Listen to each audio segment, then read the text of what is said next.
with me throughout the sands of time. Love me through the dark desert night. Hold me close, be my partner in crime.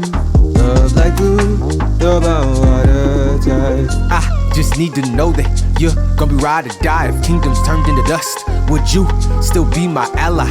If life wrapped its hands around my neck, bow tie, would you still love me? Just let me know if. What up, Pride? It's your boy Amari, back again with another reaction video. Today we're getting into another demo/workshop compilation of songs for Hamilton. Super exciting. I have been enjoying the fact that a lot of these have had animatics to go with them, so that's been interesting. I've gotten to hear the demos, the workshops, and see some animatics at the same time. So overall, it's a great experience. Hopefully you guys are having a great day. If you are, definitely make sure to like, comment, subscribe, and share. And without further ado, let's get into this, and I'll see all you guys on the other side.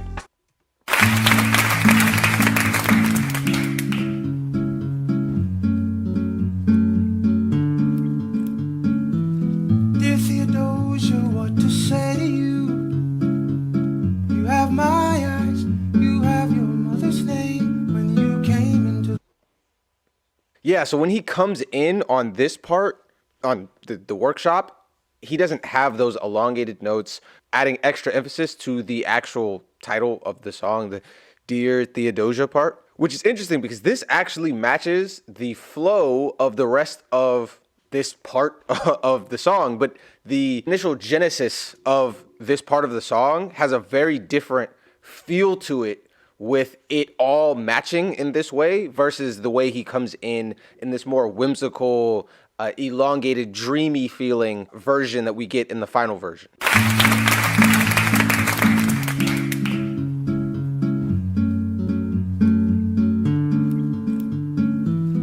Dear Theodosia, what to say to you? You have my eyes, you have your mother's name. When you came into the world, you cried, and it broke my heart. The little girl with the afro is too cute. I need to put that out there right now before something else musical happens and they'd be like, he didn't come. No, adorable. Okay, she looks like a little poodle or something. I'm dedicating every day to you. Domestic life was never quite my style. When you smile, yeah, you blow us all away. Someday, someday. Oh, Philip, when you smile, I am undone.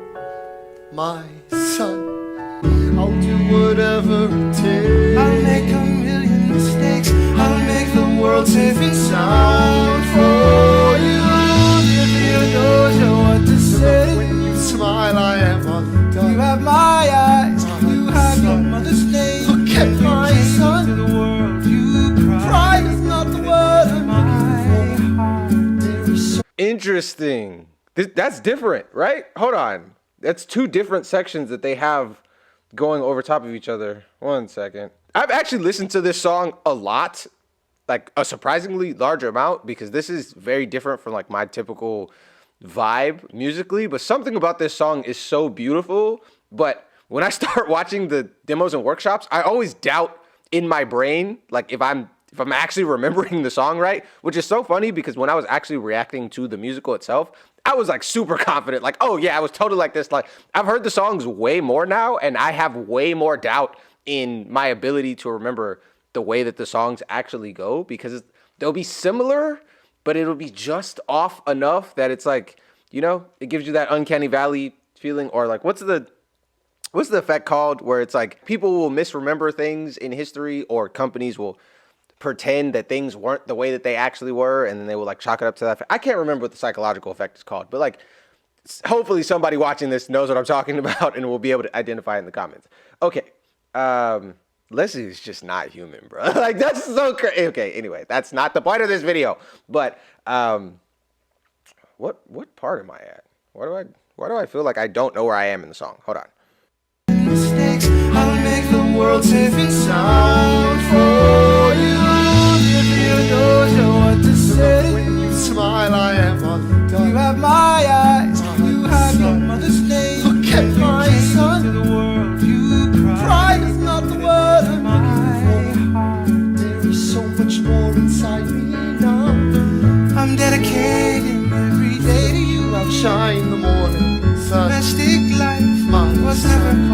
style. I'm not gonna lie. I'm a bit confused. In this version, does Leslie repeat, or Burr, whatever? You know what I'm talking about. Does he repeat his verse again over? Wait, what? I'm so confused because I know that they do a similar thing where there's like an overlapping, but I feel like they're saying the same thing when they're overlapping in the final version, with Alex doing like the main vocal of it, and then like Leslie like floating over top, right? But this, they're doing like completely separate things, but like the lyrics all make sense, but my brain just feels like they're in the wrong place, and I don't really get why. I feel like, I don't know if this is right, but I feel like what's happening is during the second verse, which is Alex's verse, we have Leslie doing his version over. Does that make sense? Like he says his thing again over top of what Alex is saying, but I don't know. Maybe I'm wrong on that. I don't. If I'm wrong, the comments will definitely be pointing out, well, actually. So go to the comments, see if I'm right on that. But I think I'm right on that. I think that's what's the big change here. And this edit is, I think, showing that, like showing with the different. Okay, I don't know. I don't know, guys. I don't know. But it feels wrong. Is what I'm saying. My brain is like, this is not how that song goes. It has the right ingredients, but in the wrong mixture. There's so much more inside me now. I'm dedicating every day to you. I shine in the morning sun. I stick like fun. What's up like my style when you smile? You got me out of fall apart. I thought I was so smart. Foundations on foundation. We build my feet and make it right for you. If we lay a strong enough foundation, we'll pass it on to you. We'll give the world to you. You'll blow us away. Someday. Yeah, you'll blow us away. Someday. Oh, this is so cute. Oh my goodness, this is so. I love the animatics, dude. I might just have to just sit and watch all of these in my spare time. I'll spare you guys. I'm not gonna keep jamming stuff in between this and deleted songs, which is what slash mixtape, which is what everybody wants me to react to. But these animatics are incredible. Like they're just so. Oh, it's so cute. Watching the little babies grow to be adults. I know in real life tragic stuff happened, but in this little moment, it's a very beautiful thing, you know. And seeing how proud the dads are, seeing Alex, well, and also Burr, but especially Alex, because Burr's dad died tragically, right? But Alex's dad just abandoned him, and so seeing them be great fathers, like that means something to me. Seeing people who didn't have a strong father figure in their life or father figure in their life at all go on to be great fathers is beautiful. Like, for example, LeBron James. This is kind of off topic, but just to relay the point. LeBron didn't have his dad in his life at all. Like, he doesn't even know who his dad is. But LeBron is one of the best father figures in the public that we see as far as like celebrities go, as far as like famous, uber famous people who've been famous for a very long time. Like, nobody, even LeBron's biggest haters, doubts LeBron's love for his children. Well, except one person. That's a whole other side note. But for the most part, it is like a consensus opinion that LeBron is a great father. He really, really loves his kids. And that's dope because he didn't have that father figure to show him, to guide him, to teach him this is what a good father is, you know? And so I see that same thing and these same qualities in both of these men, but especially Alex. And so, yeah, that's really dope to me. And it just, for whatever reason, is making me emotional now as I'm watching these animatics and like seeing these dudes be good fathers, be so invested in their kids, seeing their kids be happy, have happy childhoods and thrive in part due to like all of the burdens and bloodshed and everything that these men like went through. That's what they fought for. They fought for their kids to grow up in this great nation and to have this opportunity that they didn't have when they were kids. And that moves me, you know. It didn't start a cycle of violence.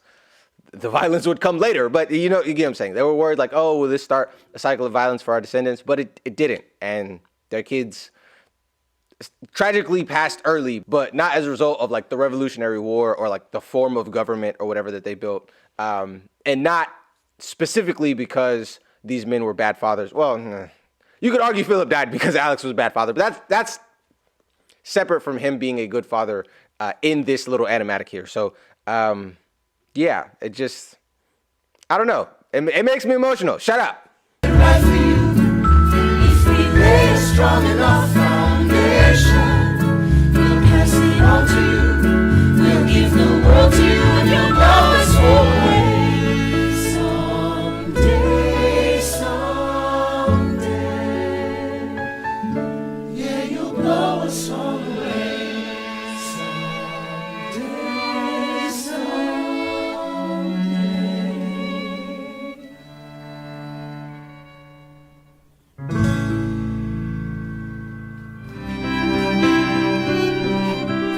I may not live to see our glory, Alexander, there's a letter for you from South Carolina. but I will gladly join the fight. It's from John Lawrence. I'll read it later.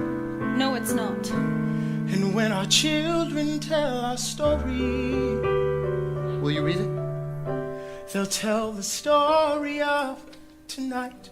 On Tuesday, the 27th, Lieutenant Colonel John Lawrence was killed in a gunfight against British troops in South Carolina. These troops had not yet received word from Yorktown that the war was over. He is buried here until his family can send for his remains. As you may know, Lieutenant Colonel...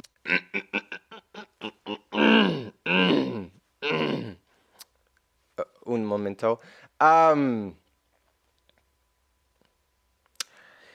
Did they really have to add him writing to Lawrence as he finds out the news about Lawrence? Like, was that necessary? Was it necessary? Really? Did you need that? Did this moment need that? I don't know. I don't know that it needed it. I'm just saying that's a lot.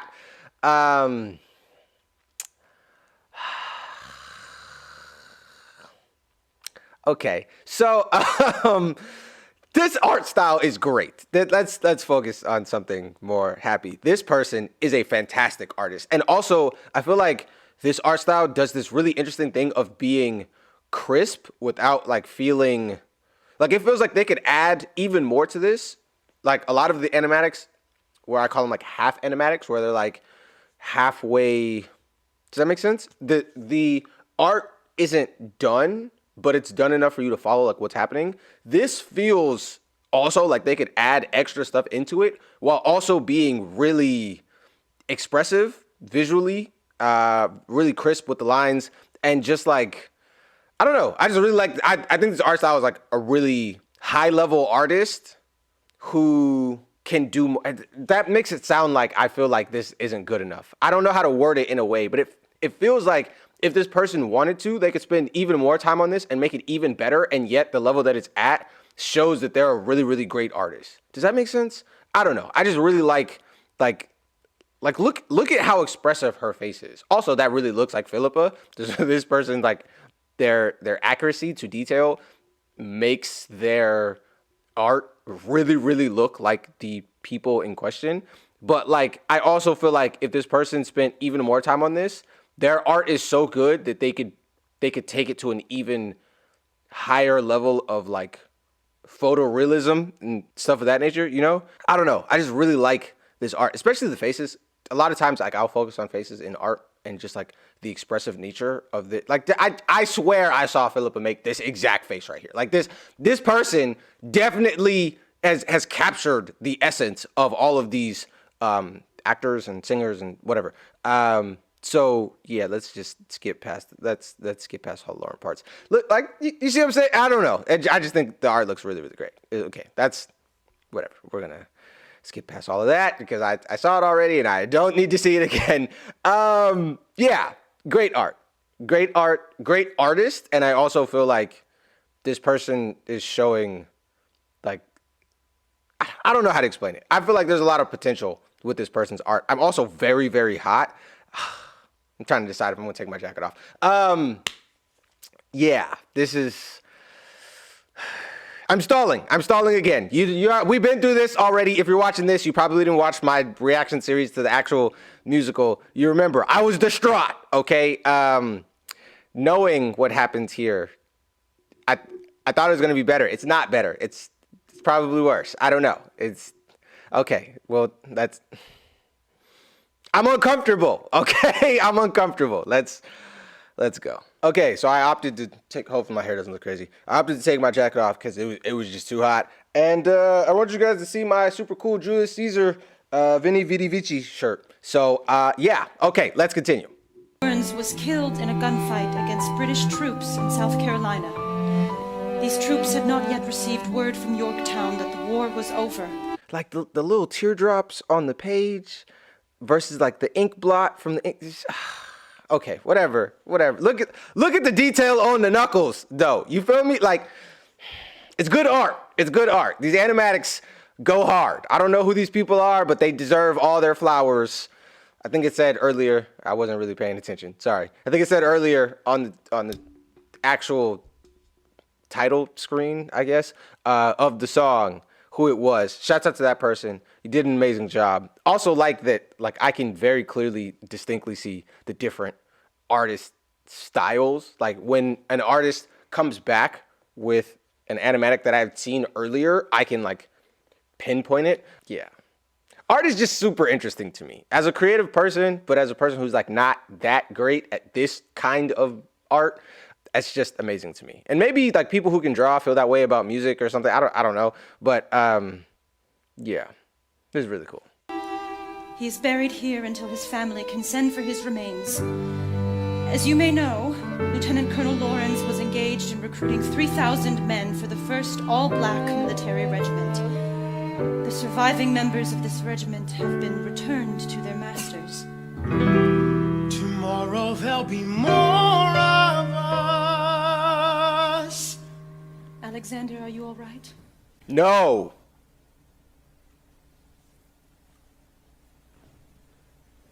I have so much work to do. After the war, I went back to New York. After the war, went back to New York. I finished up my studies and I practiced law. I practice law, burr work next door. Why do you ride like you're running out of time? Ride day and night like you're running out of time. Every day you fight like you're running out of time. Keep on fighting in the meantime. I'll keep all my cards close to my chest. I'll wait here and see which We don't have the additional wait for it ad-libs? Come on now. time. Every day you fight like you're running out of time. Keep on fighting in the meantime. I'll keep all my cards close to my chest. I'll wait here and see which way the wind will blow. I'm taking my time, watching the afterbirth of a nation, watching dissension grow. And Hamilton is non-stop. Corruption's such an old song that we can sing along in harmony. Nowhere is it stronger than in Albany. Constitution's. Wait, did they not have the harmonies here?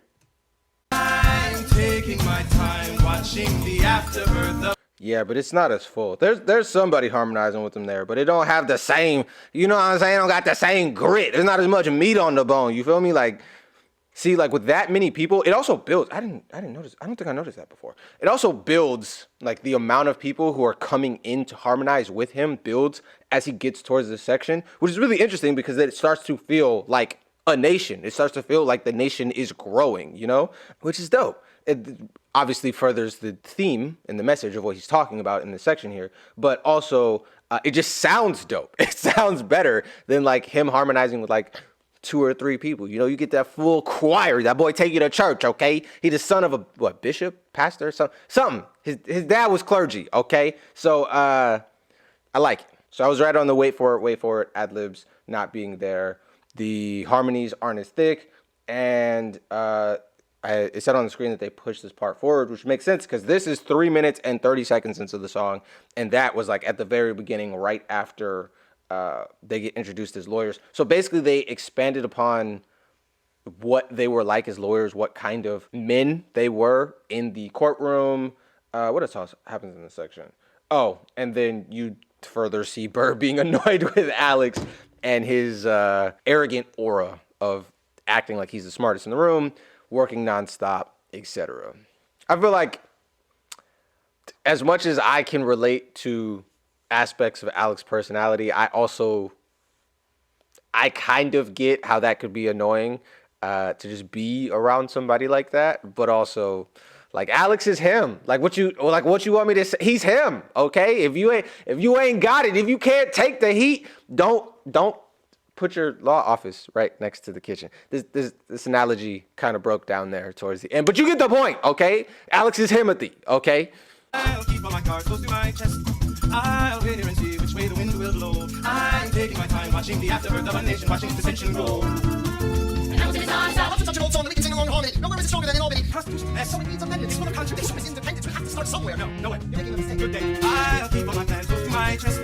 I'll wait here and see which way the wind will blow. You're making a mistake. Good night. Hey, what are you waiting for? What do you stall for? When we won the war, what was it all for? Do you support this Constitution? Of course. Then defend it. And what if you're backing the wrong horse? Burr, you studied and you fought and you killed for the notion of a nation we now get to build. For once in your life, you stand with pride. I don't understand. You stand to the side. I'll keep all my plans. After the war, went back to New York. Okay. Interesting. I find it fascinating how many like structural changes were made over the process of getting these songs finished from start to finish. As someone who has created a lot of songs and has worked on songs for years, that happens as well. Obviously, I don't track it to the same degree that I'm like tracking it here, but that happens as well with my own music. But I feel like the changes that I make are often more musical in nature than structural in nature, as far as like moving this part of the song to this part, cutting out this entire section, adding like a new section. Again, those things happen, but also my songs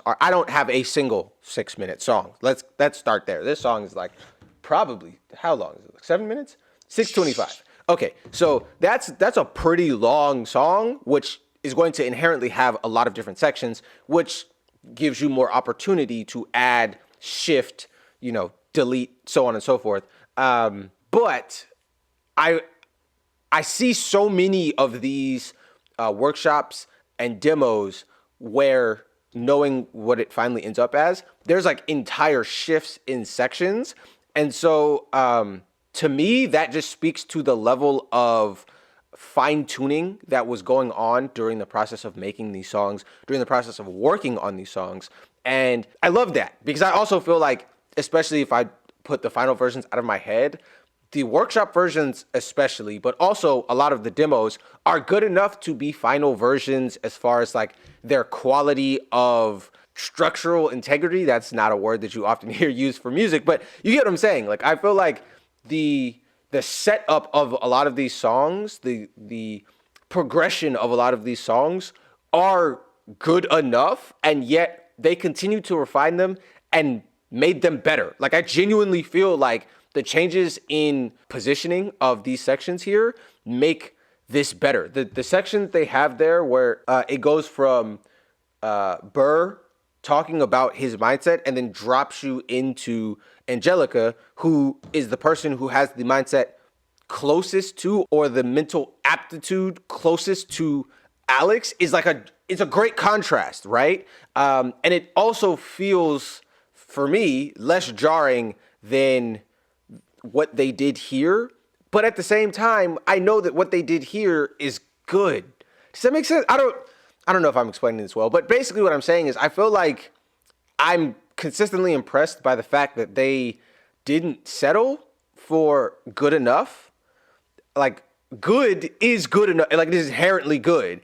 But I feel like they consistently strove for greatness, which is why this ended up iconic, obviously. But yeah, with this many songs, to like continue to push the envelope on them, to like refine them, it's kind of like watching a blacksmith turn a lump of ore into a sword that's sharp.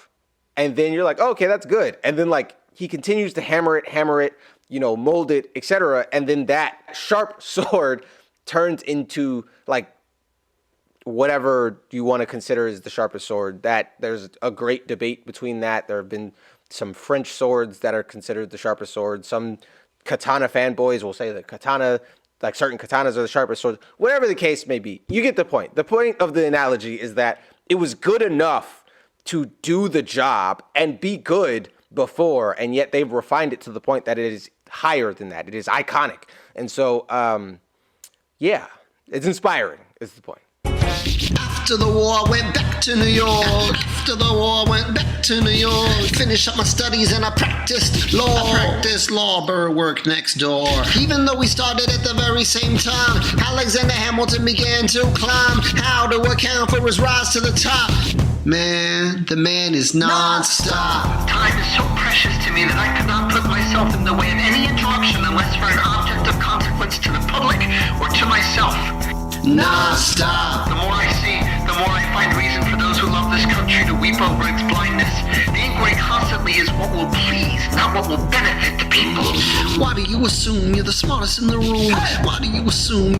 Interesting. So is that that sounds like an excerpt from like Hamilton's actual writing, which is obviously not like that's not in the final version. And so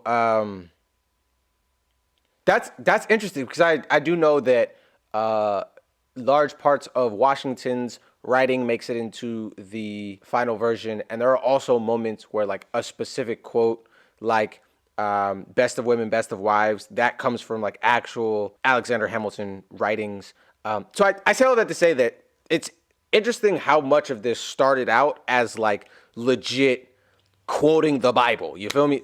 That's a metaphor, but like directly quoting instances of these historical figures writing. I mean, that's the best way to like capture a person's voice is to literally quote them.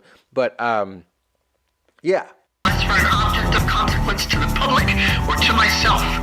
Non-stop. The more I see, the more I find reason for those who love this country to weep over its blindness. The inquiry constantly is what will please, not what will benefit the people. Why do you assume you're the smartest in the room? Why do you assume you're the smartest in the room? Why do you assume you're the smartest in the room? You assume that attitude may be your doom. Why do you write like you're running out of time? Write day and night like you're running out of time. Every day you fight like you're running out of time. Keep on fighting in the meantime. I'm keeping my cards close to my chest. I'm waiting to see which way the wind will blow. I'm taking my time watching the afterbirth of a nation, watching dissension grow.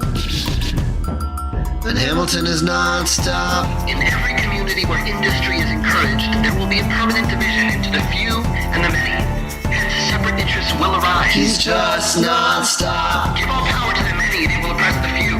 Give all power to the few, they will oppress the many. Both, therefore, ought to have power that each may defend itself against the other. Furthermore, Hamilton at the Constitutional Furthermore, actually, no. I just thought about it as I was listening. One. Let's start with the fact that like this musically is like very, very similar to the final version, and I love that. At least this part of the final version, and I love that because it goes to show that like, again, he got it right in the beginning.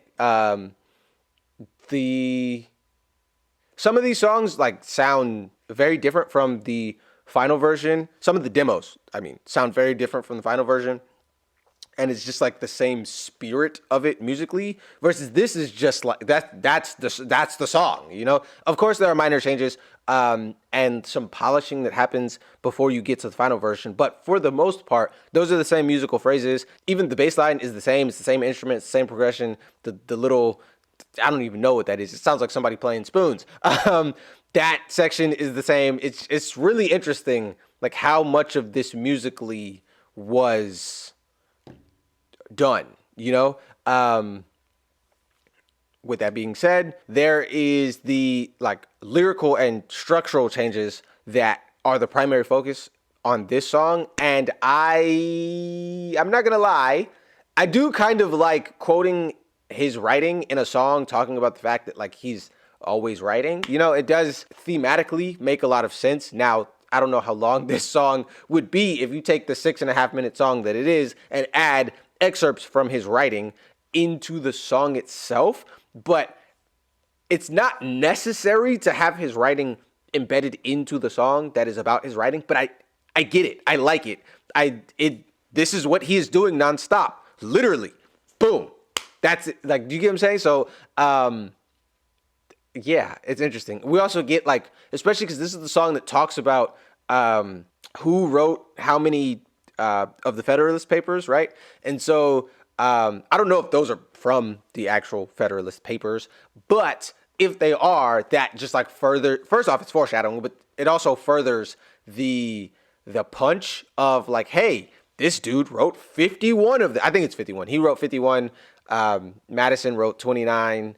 And then the other dude wrote like 5 is what I think it is. And so, yeah, I like it. I get that it's not necessary. And I get that this song would be stupid long with like these additional added moments into the song. But I also like it is what I'm saying. I feel like it adds a little extra seasoning. Is it necessary? No, but it's a nice little side dish, you know?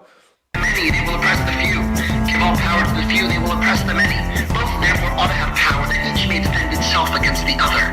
Furthermore, Hamilton at the Constitutional Convention. I was chosen for the Constitutional Convention. There is a New York junior delegate. Now what I'm gonna say may sound indelicate. Goes and proposes his own form of government. His own plan for a new form of government. Talks for 6 hours, the convention is listless. Right, young man. Yo, who the fuck is this? Why do you always say what you believe? Why do you always say what you believe? Every proclamation guarantees free ammunition for your enemies. Why do you write like it's going out of style? Write day and night like it's going out of style. Every day you fight like it's going out of style. Do what you do in the meantime. I'll keep all my plans close to my chest. I'll wait here and see which way the wind will blow. I'm taking my time watching the afterbirth of a nation, watching the tension grow. Hamilton, you're non-stop. You know what your problem is. My problem? You never stand for anything. I'm doing fine. Nobody knows who you are. Thank you. I've seen your work in court. Yeah, I know you can argue anything. Being smart only gets you so far. So far. So far. So far. Well, you know what your problem is. My problem. Can you take a stand on everything? I know who I am. You are a fool painting a target on your back. I say what I mean what I say. Well, do you have to do it all goddamn day? I think we're done here. I think we're done. Good day. Good day. Good day. Good day, good day, good day. Interesting. That's obviously a different interaction than we get about Alex coming to Burr to ask him to help with Federalist Papers. I like the eventual version that we get more. This one feels immediately more contentious, whereas that one feels like it builds to that. Like Hamilton does come like humble, you know, he's like, oh, you're a better lawyer than me, you're more eloquent, succinct, so on and so forth. And then I feel like Burr brushing him off is also handled with a little bit more finesse, which is more Burr-esque. And then that's a bar. And then Hamilton's annoyance, like I feel like it's a more gradual process, which makes it feel more, I don't know how to explain the gradual build of the tension in that moment, leading to the eventual, like, you know, Alex's frustration, like, oh, you never stand for anything, and why you always stand to the side, like that, you know, that feels like it has more weight when it's not just like they showed up and were immediately at each other's throats, you know.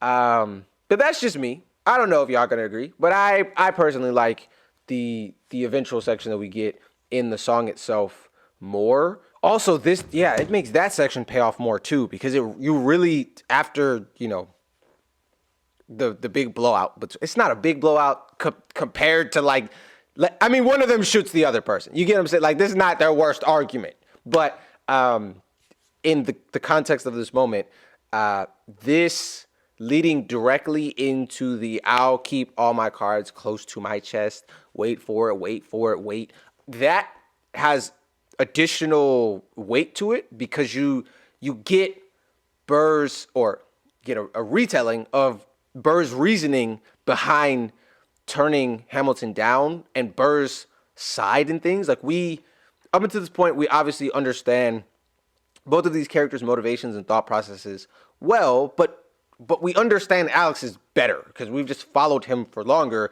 And I I don't want to say he's less nuanced, but he's more forthcoming with his thought process, his motivations, and just how he feels. That's just how he is as a person. His energy is more external, and his thoughts are more external. Because if he thinks something or feels something, he's going to say it. Versus Burr is a lot more gray in his position, which obviously pisses off Alex and a lot of people in the comments. But it requires more of these moments to help the audience really get Burr's thought process, Burr's philosophy, and that all helps inform his decision making. And so the fact that like that situation builds gradually and then drops directly into what it goes to drop into, which is Burr's thought process, and a nod to Wait For It, which is like when we really got the initial genesis of, okay, this is who Burr is as a person, like on a deep level. I just think that it's better. It makes more sense. It's more impactful. And so again, the song gets better, but this is not bad. Does that make sense? If that didn't exist, we'd be like, this goes hard, because it does. But it's a higher level that they have taken it to, you know? I don't know. Anyway, let's continue. Ooh, painting a target on your back. I say what I mean what I say. Well, do you have to do it all goddamn day? I think we're done here. I think we're done. Good day. Good day. Good day.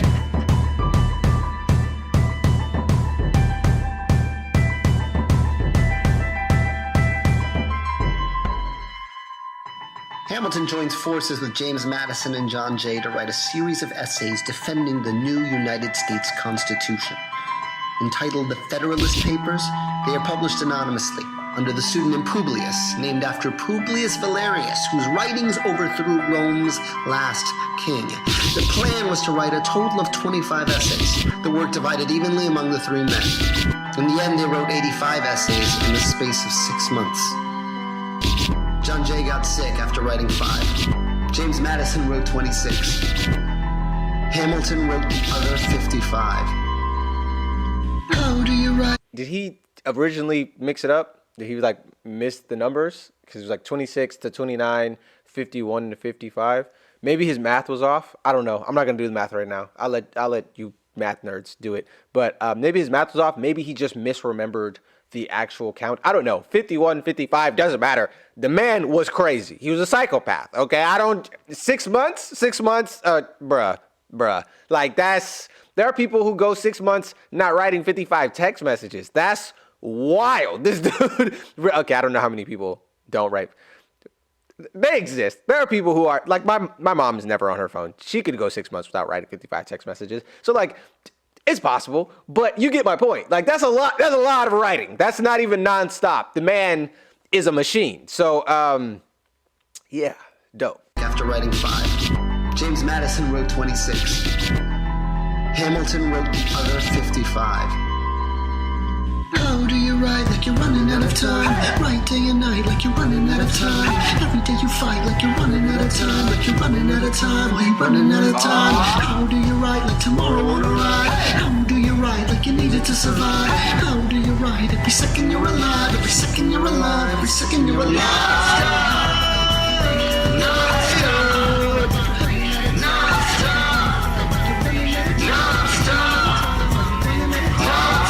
Assume you're the smartest in the room. Why do you assume you're the smartest in the room? Why do you assume you're the smartest in the room? So that attitude is gonna be your doom. Hamilton is chosen for the presidential cabinet. Treasury secretary, very first cabinet. National politics, I'll take a stab. In the first opportunity I see, I'm grabbing it. Philip Schuyler's in the New York Senate. His seat is up for grabs and I'm gonna win it. That's my father-in-law, just a minute. I swear democracy is the best thing ever invented. I'm playing the cards close to my vest. I'm starting to see. Okay, wait, hold on. So we get the what is that song called? Where Burr takes Philip, the original Phillips. Schuyler defeated, right? Yeah. So like they embedded that, which is like Schuyler defeated goes hard, but they embedded that up here into Nonstop, which is 1, 2, 3, 4, 5, 6 songs earlier. Holy crap! And we don't get we don't get the Angelica section, right? 1 second. I'm finding it. Okay, I'm finding it. The point is, this song is like very different. There's like a whole part missing here. Actually, it's a lot shorter. There's an entire part missing. The back and forth between Hamilton and Burr is shorter, but they also add the excerpts from his writing and they extend the part. It give you more information. It's like more of an information dump for the part about the Federalist Papers, because they tell you like all of the Publius stuff, which I didn't know. Like, I'm the kind of nerdy person. Any of you guys who've seen like my breakdowns of my writing for my songs, you know, like I give like a bunch of additional information. Like it's kind of a class. Like I just teach you a bunch of stuff and be like, oh yeah, and so I embedded that into the song. But I just spent 3 minutes teaching you about a random thing that appears once in the song. But like that's the kind of person I am. So this appeals to me. I would have been fine with like the additional information about Publius and all of the additional information that he had in this, like as far as like the historical stuff. But anyway. Oh, yeah, and also this section is extended later. The part where Hamilton becomes the Treasury. One, when he's going to the Constitutional Convention, he's like way more expressive and happy in this version than in that version. And then we also get the part where he's like, let's go, where he gets the Treasury, where he's talking to Washington. That whole section is like just like shortened down to like 2 or 3 lines. And I don't even think Washington was in it. I think it was like Burr and Alex talking about it. So I still have that to say, like this has a lot of structural changes, like more than probably any song that we'd heard so far. Yeah, this whole section is just it's better. First off, we're getting a lot of different vocalists chiming in. You have these like overlapping sections that are all different motifs from previous songs that just hit that much harder because like it's tying back into the themes of helpless, the themes of satisfied, the themes of history has its eyes on you. Like all of these different sections that become relevant in this moment as he is now taking this Treasury position. Yeah, that's all of that being embedded. I mean, I'm motif man, so obviously I like it. But like from an actual conceptual story standpoint, it has that much more impact. You know, it's not just him getting a job. It's him getting a job and it reverberating through history. History has its eyes on you. Him accepting the job because he is never going to be satisfied. Him neglecting his helpless wife. Like, do you see what I'm saying? Like, all of this stuff just has bigger impact that is highlighted by embedding these motifs back into it. And so, like, I love that part. But I swear that there's an Angelica part in here that's, oh, yeah, right here. Yeah, this whole section here is just, it's incredible, and it needed to be in there. I cut it off a little bit short, sorry. But you get the point. Like more Renee and Philippa it's not gonna hurt nobody. You feel me? So yeah, I don't want to trash this demo because again it's good, but like this is not in the same stratosphere as the final version.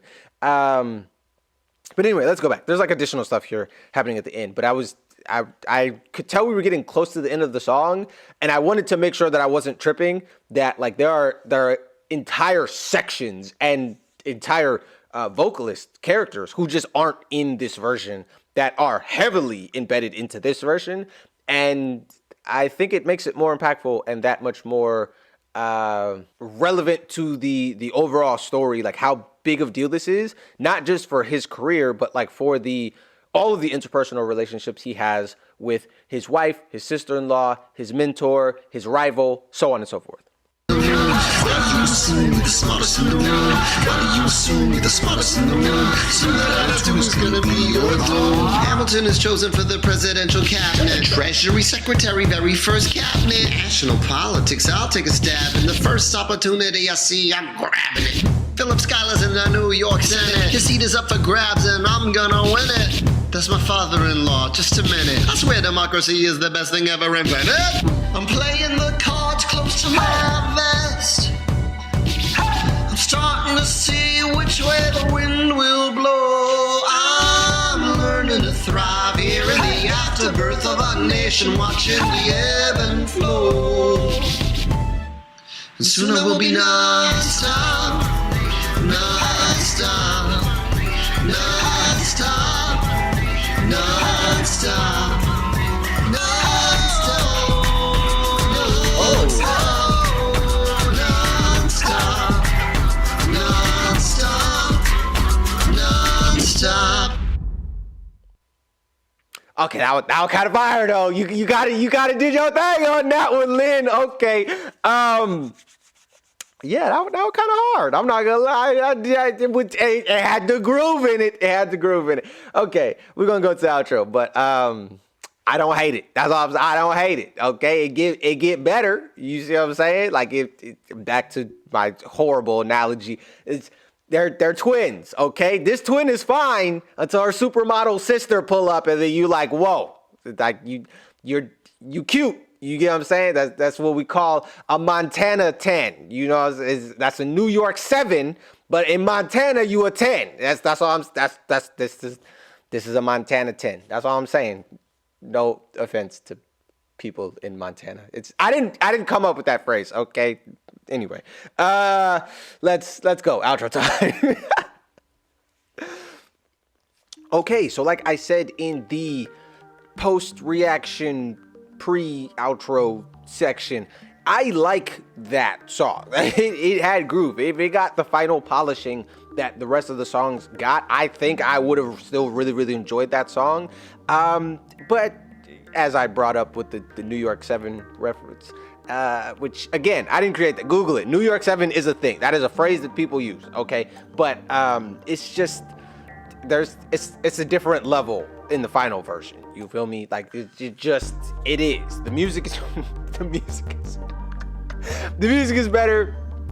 The structuring of it, I think, makes more sense overall, and like we have additional characters brought into it, adding more weight to all of the moments that happen, as well as like getting the beauty of those people's singing added into the song as well. And so Washington isn't really singing in that, but you get what I'm saying. That in his case, he's not singing, but he does add more weight to like the moment. We get a more fleshed out moment there with Alex getting the job. So I think that that's good as well. But overall, this was good. This was good. We'll get to Dear Theodosia in a second, but the nonstop part, because that's what most of this video was focused on, I think was really interesting.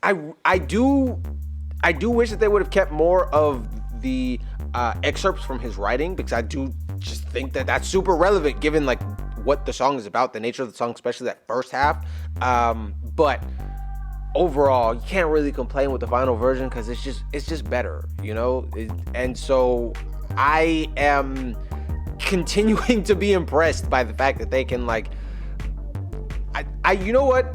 This speaks to me like in my perfectionistic, like artistic brain, because I do this a lot where like I will continue to refine songs over and over and over again, continuing to hopefully make them better over the course of the process. And so like seeing him and also Alex, I'm forgetting the dude's name, the dude who's like the main composer in this, who worked with Lynn on creating this, seeing them continue to refine these works and like seeing the final product actually be better is like very, very fulfilling for me, even though it's not my works, you know, but it genuinely is. And so I have really enjoyed this. I also like enjoy seeing like the behind the scenes of like, oh, these are the decisions that they made, these are the choices that they made, these are things that they cut and the things that they added. Yeah, I feel like this song could have like very easily, it was 6 minutes and 25 seconds. I feel like it could have been 7 minutes and 15 seconds with like some writing excerpts into it, and then it would have had the best of both versions. But regardless, overall, I lean towards the final version that we got in its totality, in its structuring, and just in its overall quality. I feel like it's better. I feel like they refined it to the point of being better. They continued to hammer it, and it got better. Dear Theodosia is just great. It's great. It's great. Like I have no complaints about it. I like the final version, the emphasis on the Dear Theodosia part. The way he comes in is so whimsical and beautiful. It feels right. It feels right. It's completely different from the rest of the section, which this like initial version in the workshop, he starts in the same flow as the rest of that section, but I don't like it as much as the version that we finally get. And it also helps me remember the song that much better because there's extra emphasis on the actual title of the song. And so I like it more. But overall, Leslie gonna go hard. I like, another thing I was gonna say, the section where Alex comes in and Leslie is singing over top. He's like re-singing the first verse over. I don't like that section as much as like what we eventually got. I do like how it's different and then they like sync up, and I don't remember what the line is that it's different and then they sync. That's cool. I do like it, but I don't like it as much as like what we eventually got. I think this version, the final version, allows Lynn to like breathe more. Breathe as in like the stuff that he is saying has more space to breathe in the mix because there is slightly less going on, and therefore he gets more attention on his singing section, which I like. And then the ad-libs and harmonies that that Leslie does over Lynn's parts, I really, really like as well. And so, yeah.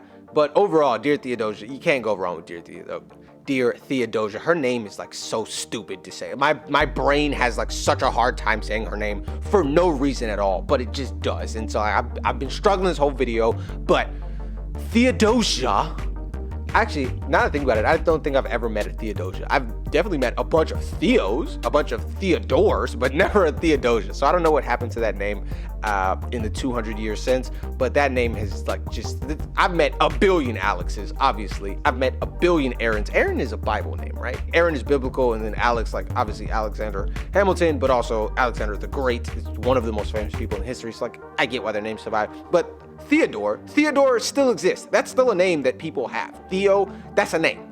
Theodosia, never heard of Theodosia before this. So, interesting. But anyway, my brain has a hard time saying that name. So, yeah, I messed it up. Whatever. Anyway, the point is, you can't go wrong with that song. I really, really enjoy that song. Musically, it's great. The singing is great.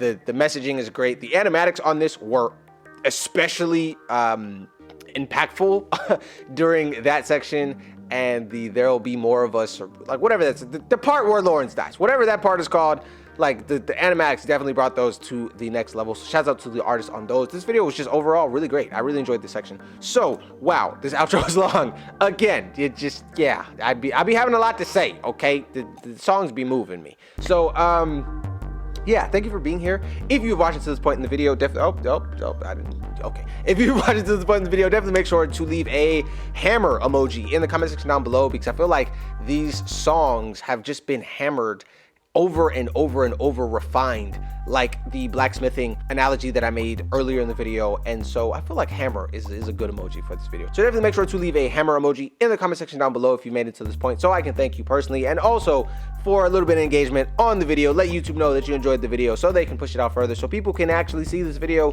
watch it, and enjoy it as well. So thank you so much. While you're down there, definitely make sure to like, comment, subscribe, and share. That's missing more content like this, and I'll be seeing all of you guys here on the show next time. Peace.